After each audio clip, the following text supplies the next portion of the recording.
This week's Inner Circle episode is with Jake Kauffman, an incredible spiritual mentor, a leader in the entrepreneurial space, and an author of Let Love In.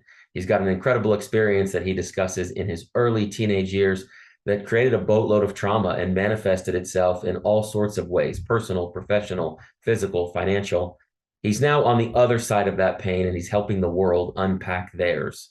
Who is Jake Kauffman? Yeah, that's a good question. I used to say that I am, because I do believe that whatever follows I am follows you. That I am a powerful, courageous, authentic leader. But now I would honestly just say that I am who I am, right? I've got nothing to prove, I've got nothing to protect. And nothing to hide. Yeah.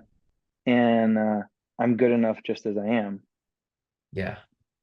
I will So, I will talk about your I am. I love it. And I'll give you two stories. First of all, for everybody watching this, it's I am Jake Kauffman on Instagram, which I love because I am Travis Richey on Instagram, which I yeah, thought was kind of interesting. And when I talked to, and I had a phone call today with a gentleman, I have this note in my phone, and it's like your egotistical note. And it talks about I am. It's you can call it, manifesting, you can call it, any of these different things that are now sexy and fun to put on sure. Instagram, right? Yeah, But it talks about all the things that I am. I am a worthy father. I am a present husband. I am retired at this age. And it talks about all of these things. And so when you talk about, I just am, one of the things that I'd mhm, love you to start with unpacking how you got there. Most guys that I come in contact with, and I'd love your input, don't feel that they're worthy of the success that they desire in their own. sure. Where, Mm. how did you become worthy of that own success to where you're comfortable in your skin? And how do other people who haven't unpacked that baggage yet, how do they become worthy of the success that they really desire? Well,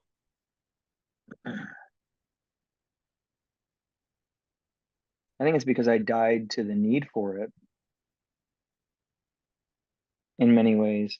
Yeah, In reality, there is no Jake Kauffman interesting. because I died to that person a long time ago, right? This person who was a three-sport athlete in high school and college and excelled in academics and became incredibly successful in business and in career. And I died to that person a long time ago. There is no Jake Kauffman. There is God doing God's will through me. That's it. Mm, And so in the process of that, I died to my need for money, for success. Obviously, I have bills to pay, yeah, Those don't go away, but it's kind of a paradox, isn't it? The next level only makes you want the next level, more only makes you want more. And so I just kind of stopped focusing on it. And when you stop focusing on success, on money, on abundance, whatever that looks like for you, well, then you do what is most natural and authentic to you.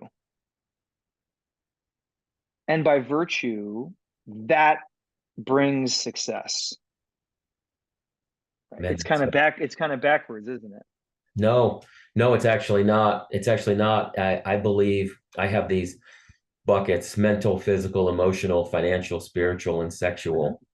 And I think, Sure. I coach my entrepreneurs to say, if your goal this year is 1.4 million, if you get to 1.5, but four of your buckets are empty, are you really happy at 1.5? But if you No. get to 1.27 and all of Mhm. your buckets are overflowing, like, like which one is it? Which one do you really want? It's a valuable question because most are sacrificing one for Yeah. the sake of the other. Why do we do that though? In short, Mhm. because we're overcompensating. Yeah. And is that because of childhood, because of friends, because of the neighbor, because of social? D, all the above?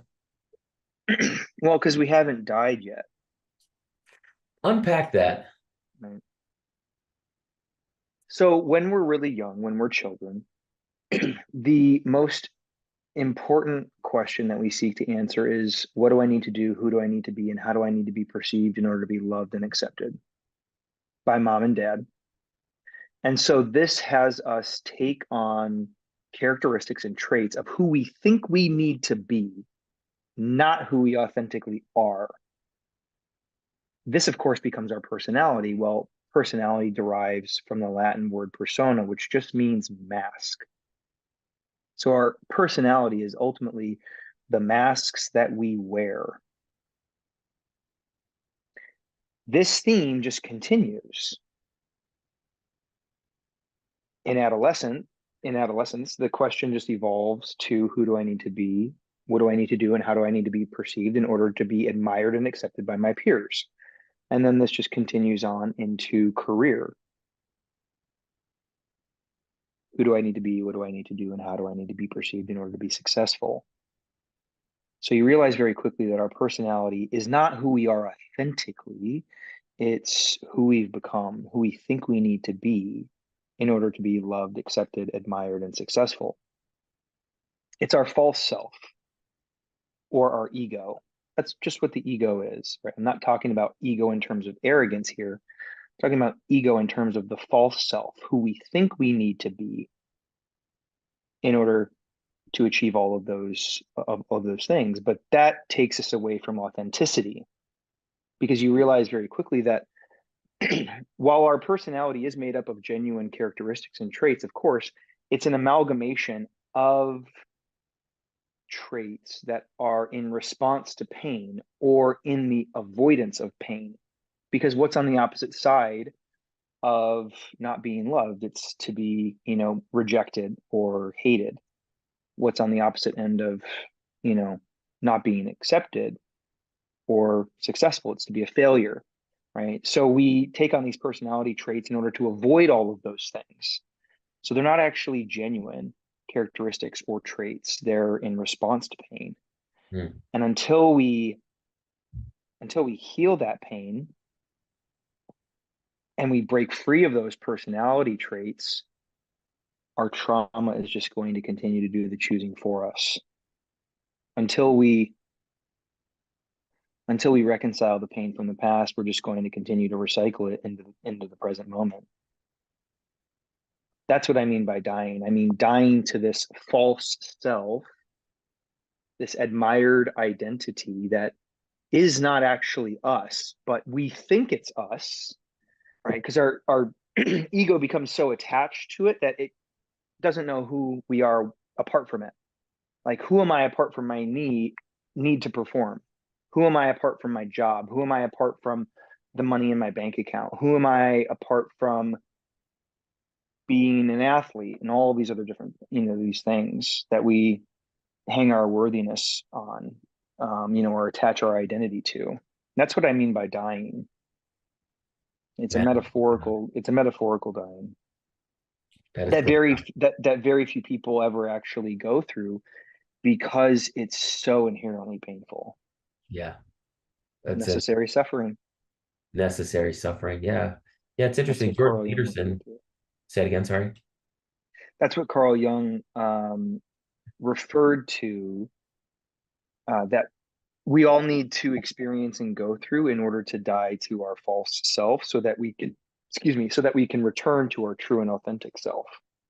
Man, it's so funny you said that. When I was cutting you off, Jordan Peterson, he makes that, and I think he gets it from you, where he says, life is a series of events that are suffering. Yeah.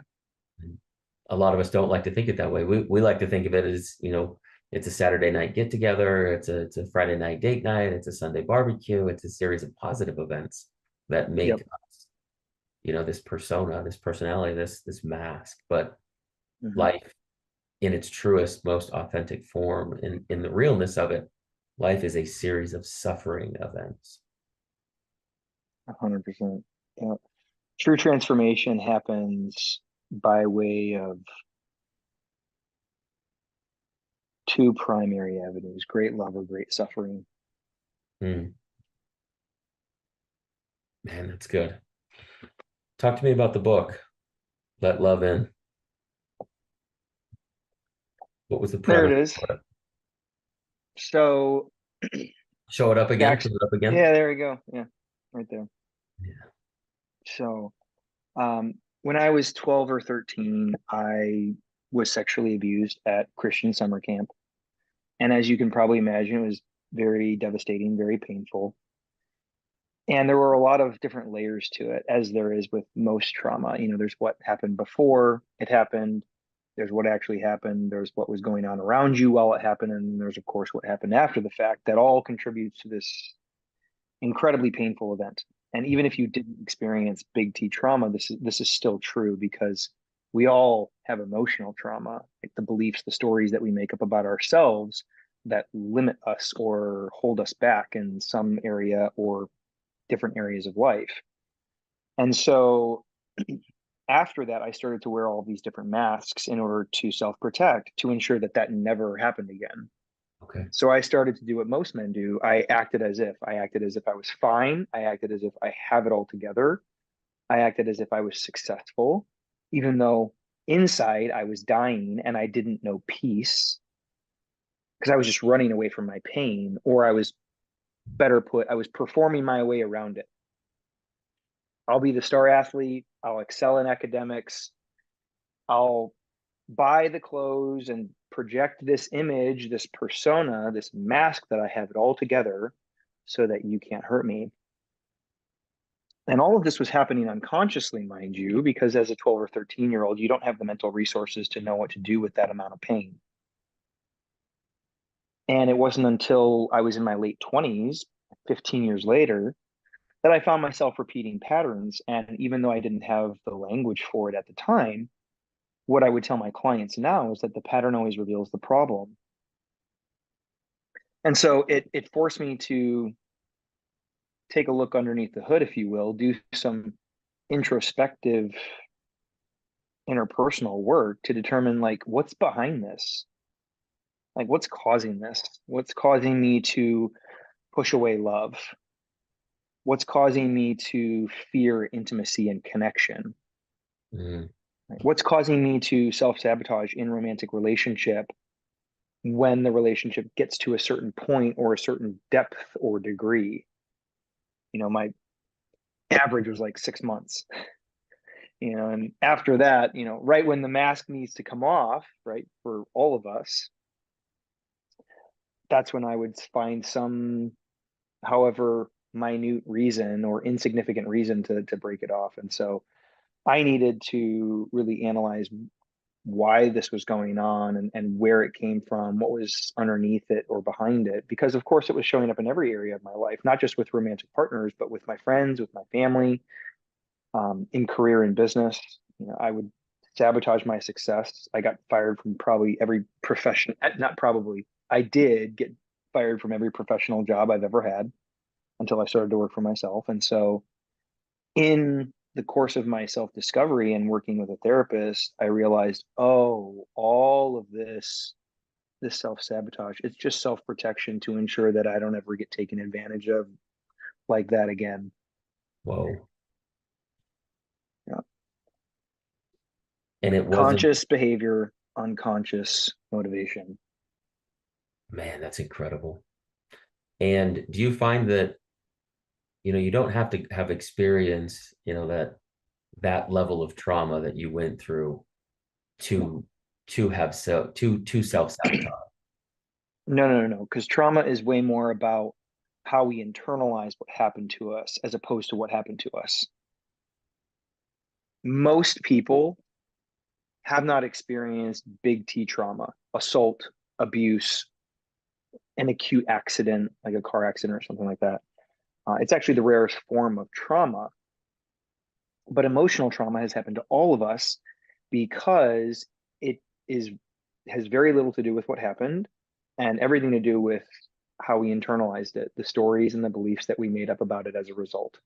So this can be a simple comment, that someone made to you when you were a little kid or a young teenager, for example, what makes you think you can do that? Very simple comment, seemingly innocent comment that can be taken in different ways, but that can absolutely shatter one's self-confidence, one's self-esteem. And then, of course, that person just continues to carry that around until they do the necessary interpersonal work, healing work to undo the belief or the story that that comment from a friend, from a family member created in them that causes them to struggle later on in life. And so, to answer your question, no, you don't need to have experienced a significant big T trauma. Little t trauma is much more prevalent and arguably just as sinister. Hmm. And that's what we've all experienced. Correct. Yeah, absolutely. And that's why the work that I do, and it sounds like you do as well with your clients, is so important, because to go back and quote Jung, until we make the unconscious conscious, it will continue to direct your life and you will call it fate. Oh, man. Whoa. Does he go deeper on that? Say that again. Until you make the unconscious conscious, until you make the unconscious conscious, it will continue to direct your life and you will call it fate. Whoa.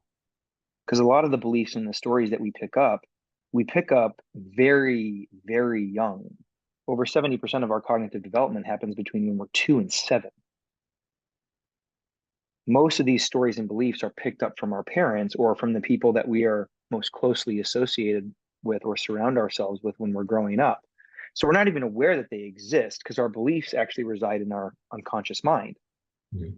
So we're not even aware that they're running the show until we really start to take a deeper look at our results, or until we start to work with a coach, a therapist, or some type of clinician who can provide a mirror to us and point out our blind spots and say, hey, have you ever thought more about what's behind that? That's what happened with me. I started working with a therapist. I started talking about this fear of intimacy and how I was holding everybody at arm's length. And he's like, have you ever thought about what was behind that? I was like, no, not really. And he was like, well, talk to me about like your upbringing and, any painful experiences that you had growing up. And I just kind of skipped over the whole sexual abuse thing because I Yeah. didn't know how to process it. So what did I do? I just repressed it. So I never really dealt with the pain, with the resentment, with the bitterness, with the sadness from that experience. And it wasn't until I acknowledged the event for what it actually was that I was able to grieve it and therefore transcend it. And so this is why doing this interpersonal work is the key to, I hate to say getting everything that you want, but But it at the is end the of the key day, to fulfillment. It is the key. yeah, it is. But I say that to say you never want what you want what it's What going it, to provide you. yes. Yeah. What it represents. Yeah. Correct. I want more money so that I can be more at peace. Yeah. We're all after a feeling, and at the end of the day, it's just perfect peace. Yeah. So if we really boil it down, this is the key to getting everything that you want that will ultimately lead you to perfect peace. There it is. That's that's man, that's good. And so this is all about my story and how I overcame my pain, my past, my limiting beliefs Mhm. that I created about myself as a result of the abuse that occurred, that I continued to carry around with me, that held me back from being the man that I was created to be, stepping into my true authenticity. Because that's what pain does. It's a fracture. And we just continue to seek to protect that. The number one goal of the ego is to maintain the status quo. And how does it do that? It hides the truth from us. I was not aware of the fact that all of this behavior stemmed from this incident. and how I internalized that incident until I had someone to support me. And the minute I became conscious of that, then I was able to do something about it. Now I owned it. Before that, it owned me. Controlled the narrative. Oh, Man, that's beautiful. Um, you talked about God, you talked about being, I find few guys like myself will enjoy talking about deity in general, for some reason. And, you talked about just being a vessel to do what you're supposed to do here on earth. So a lot of the questions that I get, they center around unfairness hmm. and, the bad things, good things, bad people type of Sure, sure, analysis, sure. right? So, Yeah, it was a fun one. yeah. So without further ado, unpack it. I mean, where do you put that in your own life? Hmm. I mean, I obviously wrestled with it. The people know how I wrestled with it. I mean, I drove around the Hmm. city for 6 years in tears in my Jaguar convertible with the top down, just pretending I had meetings to go to because I felt so lost and confused and had guilt and had shame and you know Sure. and Yeah. Yeah. so where did you All put is it down? grace. Go ahead. All is grace. Hmm. What do you mean? Well, acceptance and rejection, they go together. When we push away one, we push away both. Give me an Failure and example. success. Failure and success, they go together. Well, if you think about it, for example, if I'm afraid of being rejected in a relationship, what am I not going to do? Ask them out or pursue them or Bingo. Yep. So inevitably, I get rejected because I'm just rejecting myself.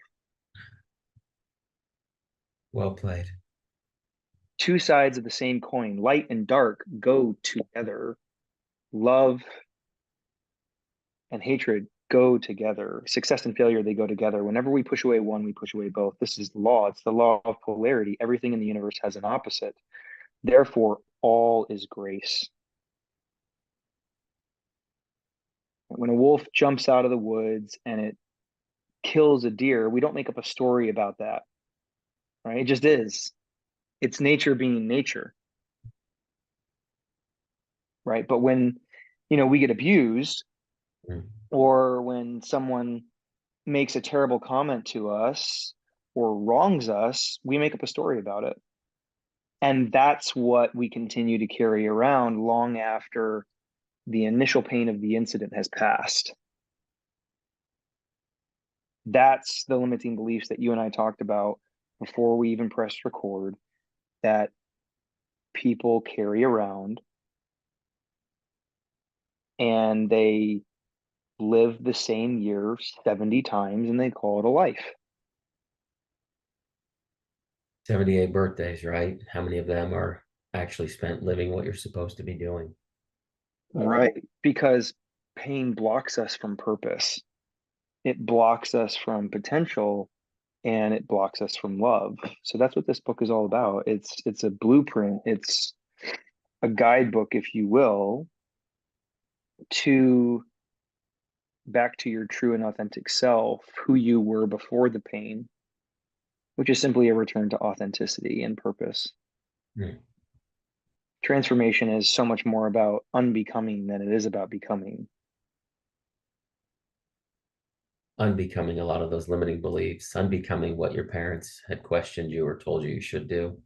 Bingo. Yep. We think that reaching our highest potential is all about achieving our way there, when in reality, it's all about dying your way there. Hmm. It's interesting you mentioned that. So much of my piece, so many of my comments, my life on a day to day, if you were with me, is is centered around my little ones. So Mhm. for a lot of the people that get out of bed at 4 a.m., I love that. But for me, I actually sometimes just lay there in bed until they all wake up because I want them to come in and cuddle. Sure. And Yeah.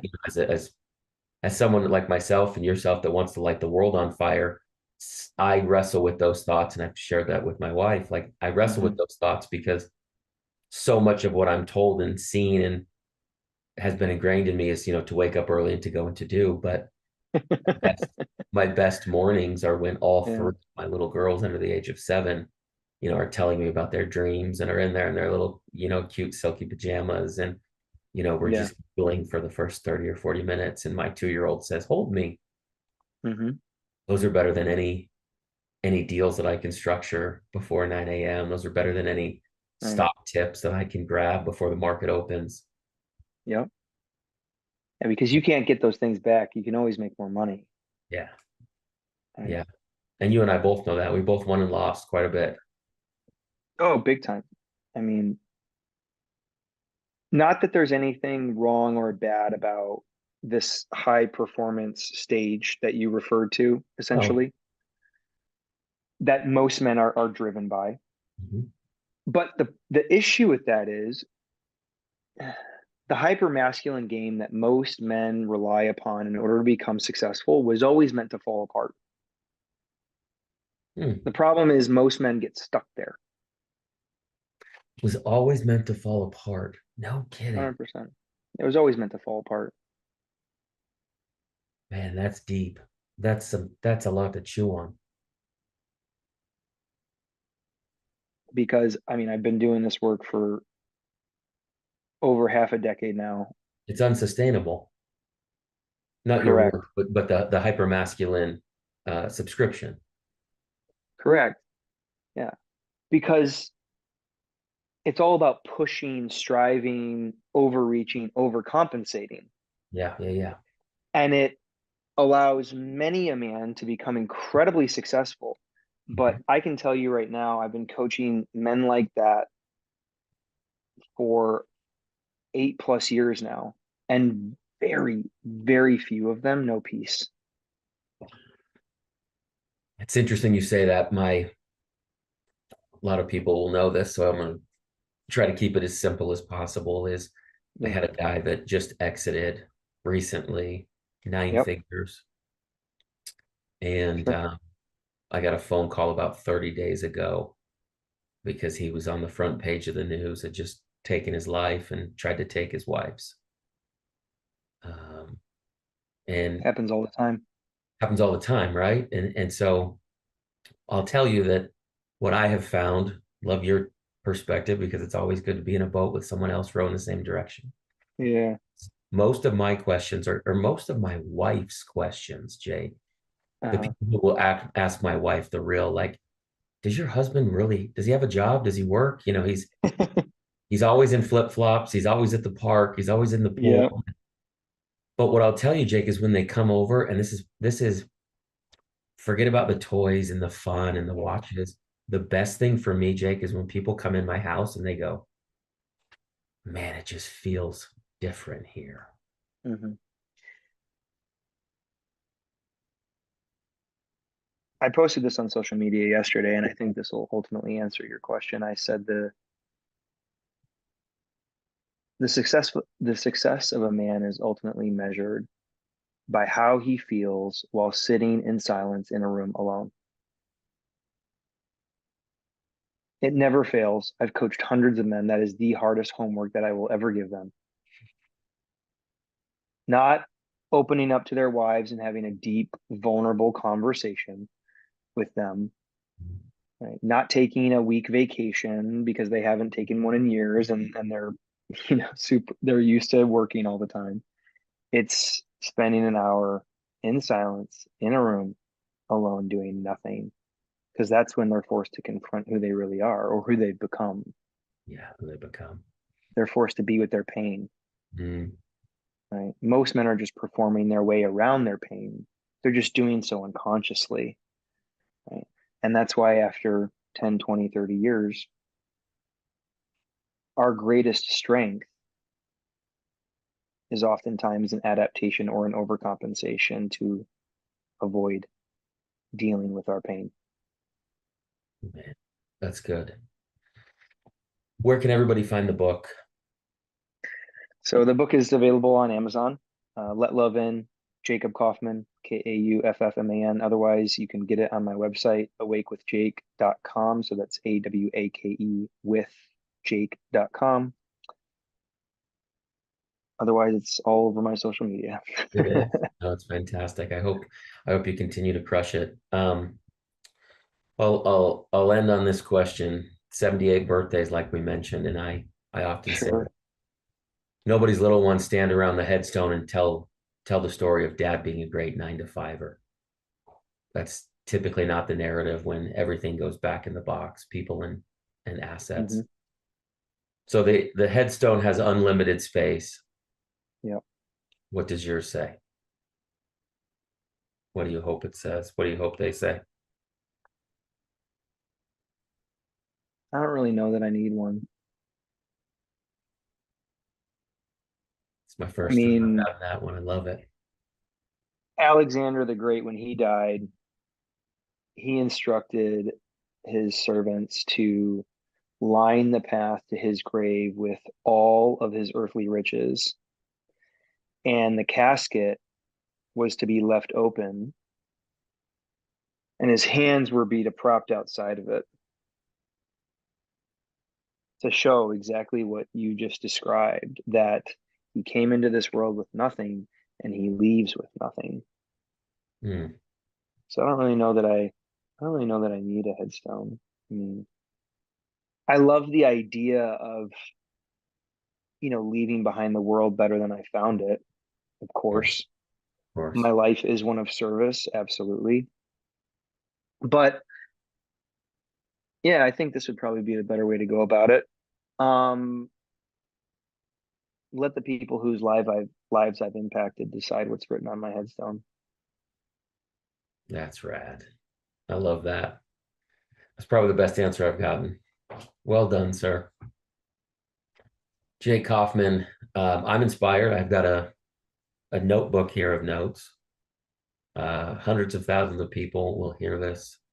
I hope and pray that they reach out to you on social, through your website. I hope that they reach out to you to go through their traumas, for you to coach them.